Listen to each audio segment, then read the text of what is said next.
Channel my Dev creation.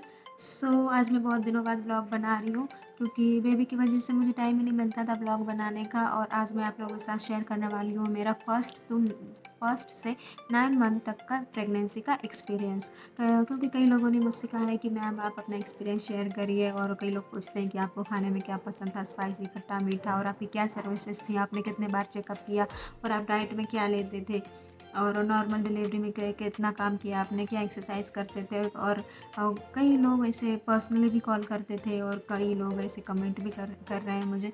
तो मैंने सोचा चलो आज ब्लॉग ही बनाया जाए क्योंकि बेबी अभी सो रहा है मेरा। और हम स्टार्ट करते हैं फर्स्ट मंथ टू 9 मंथ तक का मेरा प्रेगनेंसी एक्सपीरियंस।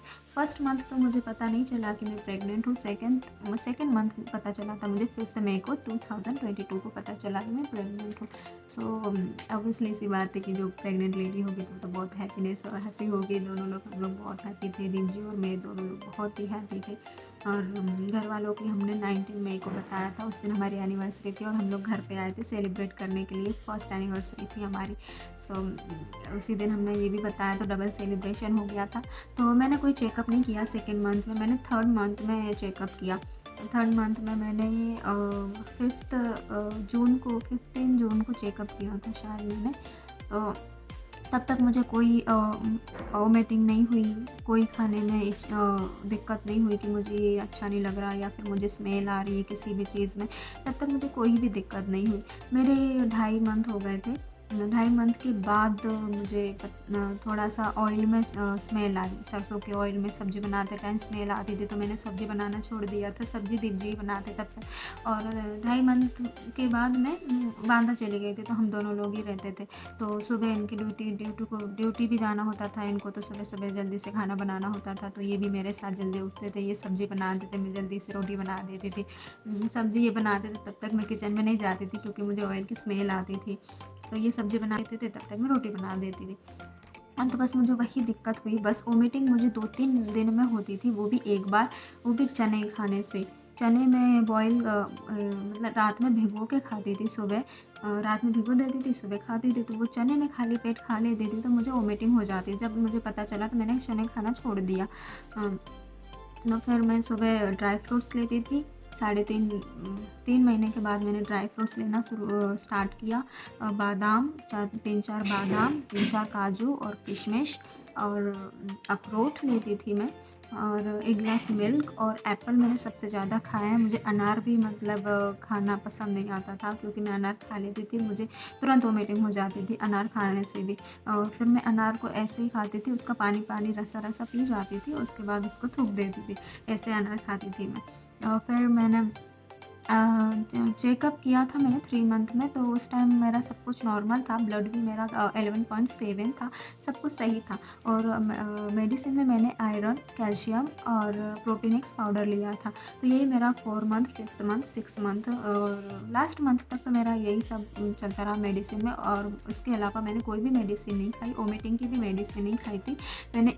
जब तक बेबी हो नहीं गया तब तक मैंने iron, calcium, protein x powder continue रखा। और फिर 4 मंथ, 5th मंथ में मेरे इच्छा होने लगी कि मुझे स्पाइसी खाना है, मुझे मीठा खाना है। पहले मुझे स्पाइसी खाना बहुत पसंद आया, मैंने सबसे पहले स्पाइसी खाया। बाहर का कुछ नहीं खाती थी, मैं घर पे ही बना लेती थी, या तो दीदी बना के देते थे या तो मैं खुद बना लेती थी। तो घर पे ही मैंने खाया। उसके बाद 6 साढ़े 6 महीने बाद हम लोग घर आ गए थे, मतलब यहाँ पे गाँव में घर आ गए थे, दिवाली थी। तो उसके बाद से मैं बांदा गई नहीं। तो घर पे आई मैंने, तब मैंने बैठ के झाड़ू पोछा स्टार्ट किया।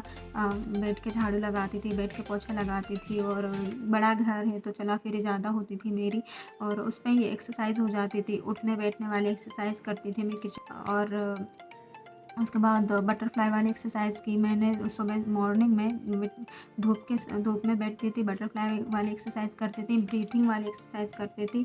और सबसे ज़्यादा मैंने यूट्यूब में देखा, मंथ टू मंथ एक्सरसाइज मैंने यूट्यूब में देख के की, आप चाहो तो उसमें देख सकते हो। और खाने में तो मैं सब कुछ खा ही लेती थी, मुझे कोई भी दिक्कत नहीं, मन होता था वो मैंने खाया।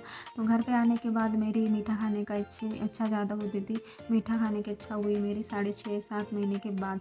तो मीठे में मम्मी ने लड्डू बना के रख देते, पापा मार्केट जाते थे तो स्वीट्स लाते थे, ये चॉकलेट्स कैडबरी ला के रख देते थे घर में। तो मुझे वही सारा मन था, तो घर में कुछ ना कुछ रहता ही था मीठा। कुछ जब कुछ भी नहीं होता था तो मैं चीनी ही ले लेती थी दूध के साथ, वो दूध मीठा वाला पी लेती थी। और घर पे आने के बाद मैंने वो चकिया भी पीसी। वो हमारे मतलब पुरानी, बहुत पुरानी वो रखी रहती थी, तो नानी बोलती थी कि चकिया पीसने से नॉर्मल डिलीवरी होती।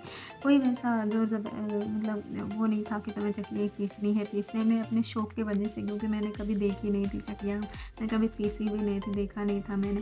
तो मुझे ऐसा शौक़ लगता था कि मैं भी चकिया पीसूँगी, तो ऐसा अच्छा लगता था। उसमें ये वाली एक्सरसाइज होती थी, हमें ऐसा ऐसा ऐसा करते तो हमारा हैंड की एक्सरसाइज होती थी, हमारा पेट की एक्सरसाइज होती थी, तो उससे भी को रिलीफ मिलता है।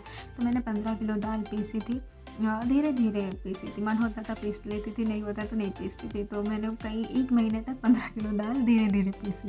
और नेक्स्ट बस यही स्पाइसी खाना पसंद आया मुझे, मीठा खाना पसंद आया। मेडिसिन में बस iron, calcium, protein x powder लिया, इसके अलावा कोई भी मेडिसिन नहीं ली। और प्रेगनेंसी में मुझे कोई भी ज़्यादा दिक्कत नहीं आई, ना वोमिटिंग हुआ ना कुछ हुआ, बस सब कुछ नॉर्मल रहा। मेरा एक्टिवनेस मेरी बढ़ गई थी, मेरे काम करने की इच्छा शक्ति बढ़ती थी, क्योंकि मैं सब घर का भी काम कर लेती थी और मुझे जो अच्छा लगता है मैं वो करती थी। ड्राइंग करना पसंद आता था, मैं ड्राइंग करती थी। मेरा स्टडी करने में भी खूब मन लगता था, खूब मैं 2-3 घंटे बैठ जाती थी। और सही मेरी स्टोरीज़ सुनती थी मैं मोबाइल में, और बुक्स पढ़ती थी। बहुत सारी एक्टिवनेस मेरे अंदर आई बेबी आने के बाद। और नाइट में भी मुझे नींद अच्छे से आ जाती थी। मुझे कोई भी दिक्कत नहीं हुई कि मेरा टमी पेन कर रहा है, कि मुझे नींद नहीं आ रही, कि मेरा सिर दर्द कर रहा है, मेरी कमर दर्द कर रही, पेट दर्द कर रहा है, ऐसी कोई भी मुझे दिक्कत नहीं हुई। लास्ट तक मुझे कोई दिक्कत नहीं हुई। और मैंने डॉक्टर के पास चेकअप 3rd मंथ में करवाया, 6th मंथ में करवाया और 8 मंथ में करवाया था। 8 मंथ में मैंने इसलिए करवाया क्योंकि मुझे ना वाइट डिस्चार्ज होता था, थोड़ा हल्का होता था। तो मैंने चेकअप करवाया। डॉक्टर ने मुझे कहा कि किसी को होता है, किसी को नहीं होता है, आपको नॉर्मल हो रहा है तो इसमें कोई दिक्कत नहीं है। अगर ज़्यादा है तो उसमें दिक्कत होती है, इन्फेक्शन के चांसेस होते हैं। मेरा नॉर्मल था तो मुझे ज़्यादा दिक्कत नहीं हुई। मुझे जब तक बेबी हो नहीं गया तब तक मुझे वाइट डिस्चार्ज हुआ। और 5 जनवरी की नाइट में मुझे थोड़ा-सा पानी निकला, ऐसे ही 1 डेढ़ बजे के लगभग मुझे पानी निकला। और उसके बाद मम्मी को बताया मैंने। मम्मी समझ गई कि अब इनको पेन होगा, लेकिन मम्मी ने मुझे बताया नहीं। मम्मी ने कहा कि लेट जाओ बस। फिर उसके बाद मुझे 1 डेढ़ घंटे बाद पेन हुआ, 3 साढ़े 3 बजे के लगभग मुझे पेन हुआ। और फिर 8:17 पे बेबी हो गया। मुझे बेबी बॉय हुआ है। अगर आप लोगों को पता नहीं है तो मैं बताती हूँ कि मुझे बेबी बॉय हुआ है। उसके सारे फंक्शंस भी, छठी के चरुआ वो हो गया। अब 3rd फेब को उसका कुआँ पूजन का प्रोग्राम है, तो मैं उसका भी ब्लॉग आप लोगों के साथ शेयर करूँगी। आप ज़रूर देखना उसके ब्लॉग। पच भी उस दिन आएगा और कुआँ पूजन भी उसी दिन होगा। So enjoy. और यही सारी मेरी जर्नी रही है। मुझे दिक्कत कुछ भी नहीं हुई है, ज़्यादा ना खाने पीने में, ना ज़्यादा मेडिसिन खानी पड़ी, क्योंकि मैं एक्टिव बहुत ज़्यादा रही हूँ, चला फिरी की है। और ज़्यादा काम भी नहीं किया, उतना ही किया, रेस्ट भी किया, काम भी किया। और टेंशन फ्री रहना इस टाइम पे ज़्यादा सही रहता है। हमें किसी भी चीज़ की ज़्यादा टेंशन नहीं करनी है, हमें बस हैप्पी रहना है, तो सब कुछ सही होता है। हर किसी का अलग अलग जर्नी होती है प्रेगनेंसी की। मेरी अलग है, आपकी अलग होगी। सो इसमें कोई वो नहीं है कि इनकी ऐसा रहा है, इनके साथ ऐसा हुआ है तो मेरे साथ ऐसा क्यों हो रहा है। इस बात का बिल्कुल टेंशन नहीं लेना है आप लोगों को।